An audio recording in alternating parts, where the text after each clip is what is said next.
Você já reparou como os celulares estão ficando cada vez maiores? E o problema nem é só o tamanho da tela. É tentar responder uma mensagem usando só uma mão, é colocar o celular no bolso da calça e ele ficar metade para fora. É usar por muito tempo e começar a cansar a mão também. E é justamente aí que o iPhone 16 entra na história. Mas calma que daqui a pouco você vai entender sim o porquê. E antes de continuar, já aproveita para entrar no nosso grupo de ofertas. Lá eu compartilho as melhores promoções de acessórios para iPhone, produtos Apple e outras ofertas que realmente vale a pena. O link está aqui na descrição e no primeiro comentário fixado. Então, te espero lá. Agora olha que curioso. Enquanto muita gente procura os celulares com as telas maiores possíveis, tem um número cada vez maior de pessoas fazendo o caminho contrário. Elas querem um celular menor, mais leve e confortável, e que acabe sendo fácil de usar no dia a dia. E é justamente por isso que o iPhone 16 chama tanta atenção. Só que sempre aparece aquela dúvida: se a tela é menor, será que eu vou abrir mão de muita coisa? Ou será que ele consegue encontrar aquele equilíbrio entre tamanho, desempenho e bateria? Já adianto que tem um detalhe nesse aparelho que pode mudar a sua decisão de compra. Mas antes da gente começar nele, precisa explicar por que tanta gente acaba escolhendo esse modelo. Imagina a seguinte cena: você decide trocar de celular, aí começa aquela maratona de sempre. Comparativos, vídeos no YouTube, reviews, comentários e quase todas as recomendações vão para aparelhos de 6.7 até 6.9 polegadas. No papel isso aí é muito bom. Tela maior, mais bateria, só que depois de alguns dias usando, vem aí a vida real. Muito difícil de usar com uma mão. Depois de um tempo segurando o aparelho, a mão já começa a sentir. E é nessas horas que muita gente percebe que talvez não precisasse de um celular com a tela tão grande assim. E aí entra uma vantagem que durante muito tempo quase desapareceu do mercado: um smartphone compacto. Só que existia ali um probleminha. Quando teve essas ideias de celulares grandes e topo de linha, escolher um smartphone menor significava abrir mão de desempenho, bateria e até câmera aí no mundo dos Androids, por exemplo. Era praticamente uma troca. Você ganhava o conforto, mas perdia praticamente todo o resto. E é justamente isso que o iPhone 16 traz de diferente, juntamente com as versões anteriores, porém, sendo o iPhone 16 o modelo atual. Daqui a pouco eu vou mostrar um detalhe que faz algumas pessoas comprarem esse aparelho e também depois acabam se arrependendo. Só que antes disso, vamos falar o principal motivo que faz tanta gente escolher esse aparelho. Na minha opinião,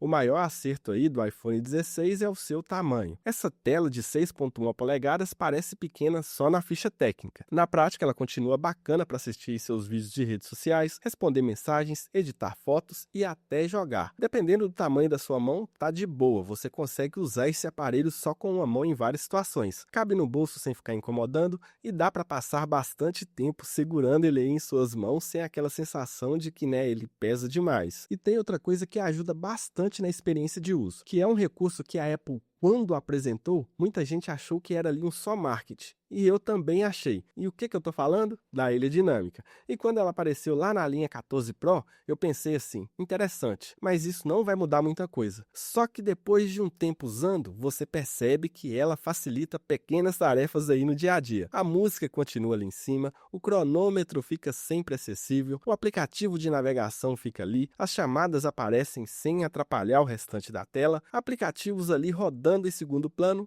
Tudo fica ali, sem precisar abrir o multitarefa toda hora. Pode até parecer uma mudança pequena para você que vem de modelos bases anteriores ou de algum Android. E realmente é, só que isso acontecendo várias vezes ao dia faz uma diferença enorme, tá? Confesso para você. Mas tá bom, tamanho bonito e recursos legais não adiantam muita coisa se o desempenho não acompanhar o smartphone. E é aqui que o iPhone 16 começa a surpreender de verdade, que é o seu desempenho. Apesar de ser o modelo de entrada da geração dele, ele entrega um desempenho de sobra para praticamente qualquer pessoa. Você consegue gravar seus vídeos em 4K, editar conteúdos, jogar tranquilamente sem dor de cabeça, abrir vários aplicativos ao mesmo tempo, usar recursos de inteligência artificial da Apple que está disponível aí para o iPhone 16. Não será o mais completo, mas mesmo assim tem alguma coisa por aí. Então, acaba que na prática você esquece que está usando um celular compacto. Ele deixa de ser talvez uma opção para quem quer somente economizar e passa a fazer sentido também para quem quer simplesmente um celular confortável de usar. E acho que é essa grande sacada do iPhone 16.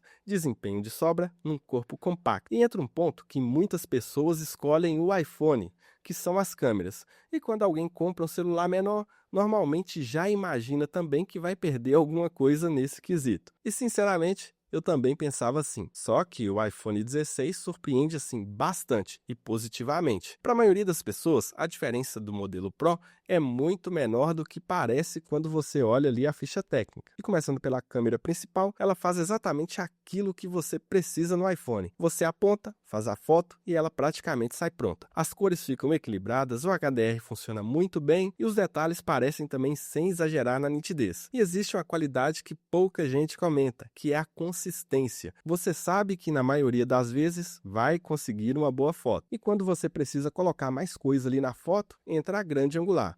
E é justamente essa câmera que mais sofre em smartphones. Só que aqui ela continua entregando um resultado muito bom também. Você consegue pegar paisagens inteiras, fotos em grupos e ainda brincar com fotos bem próximas graças aí ao modo macro. É aquela câmera que talvez você não use o tempo todo. Eu mesmo quase não uso, mas quando precisa, faz muita diferença. E agora chega uma parte também onde muita câmera de smartphone começa a sofrer, que é à noite, né? E mais uma vez, a câmera principal continua muito bem. As luzes ficam ali bem controladas, sem nada de mais ou de menos. Os detalhes continuam aparecendo e o modo noturno entra praticamente sozinho. Já a grande angular sente um pouco mais para entregar excelentes resultados. E isso não acontece só com o iPhone 16. Isso acontece com a maioria dos smartphones. Mas ela continua sendo útil. Só que como ela captura menos luz, acaba perdendo um pouco de definição em ambientes mais escuros. Ainda assim, para um smartphone desse tamanho, o resultado pode surpreender positivamente. E em vídeos grava em 4K e com um ótimo resultado. Dá para gravar de forma casual, dia a dia e até mesmo criações profissionais para divulgar os seus produtos na internet. Então acredito que para a maioria das pessoas não precisa de uma câmera melhor que essa. Ela acaba precisando de um smartphone que funcione, que é o caso do iPhone 16, e que entregue boas fotos também sem complicação. E agora, se você faz questão de uma lente teleobjetiva, gravação em log ou outros recursos mais profissionais, aí o iPhone 16 talvez não seja o aparelho ideal. Nesse caso, faz muito sentido ir para o modelo Pro. Só que existe um quarto ponto que para muita gente pesa mais do que a câmera, que é a bateria. E vamos combinar. Durante muito tempo, quem queria um celular compacto precisava aceitar uma autonomia bem mais fraca. Quem teve o iPhone base de algumas gerações atrás sabe exatamente do que eu estou falando. No fim do dia ali já era, ia ter que correr atrás de um carregador. E isso faz muita gente desistir dos modelos menores. Hoje o cenário mudou bastante. Os processadores estão mais eficientes, o iOS evoluiu e muito na gestão de energia e o iPhone 16 entrega uma autonomia que, assim, sinceramente, deve atender a grande maioria das pessoas. Ele tem a melhor bateria do mercado? Não tem. E nem é essa a proposta dele. Mas ele consegue passar um dia inteiro de uso sem sofrimento para a maioria dos usuários. E quando você junta autonomia com desempenho, as câmeras e o tamanho compacto, começa a entender o porquê esse modelo faz tanto sentido. E agora chegamos naquele detalhe que eu prometi lá no início do vídeo. Eu estou falando da tela, que é de 60 Hz. Esse talvez seja o assunto que mais divide opiniões quando o assunto é o iPhone 16. Mas será que ele incomoda ou não? Minha resposta é, depende muito de onde você está vindo. Se você usa um iPhone mais antigo ou um celular de 60 Hz, provavelmente ao pegar o iPhone 16 vai achar tudo normal. A experiência vai continuar muito boa. Agora, se você já usa aparelhos com tela de 120 Hz, aí a história muda. E quando você volta para esses 60 Hz, percebe a diferença quase na hora. Então isso significa que a tela do iPhone 16 é ruim? Nem de longe. A qualidade da tela, sim, continua excelente. As cores são muito boas, o brilho, assim, nem se fala. Então, vale pensar no seu perfil de uso antes de comprar. Isso nos leva a uma conclusão. O iPhone 16 é sim um excelente smartphone, mas ele não tenta competir com o modelo Pro em tudo. Ele não tem tela ProMotion, não tem lente teleobjetiva e nem grava em log, e nem entrega alguns recursos exclusivos também da linha Pro. Só que isso não significa que ele seja um aparelho incompleto. Na verdade, a Apple faz essas diferenças de linha de propósito, e tem que ter essa distância entre a linha base e a linha Pro, pois cada um tem o seu propósito. E é exatamente por isso que o iPhone 16 acaba sendo assim uma boa recomendação atualmente, né? Que é um celular compacto. Mas e você? Em qual iPhone está de olho? Deixa aqui nos comentários que assim que eu ver, eu vou responder.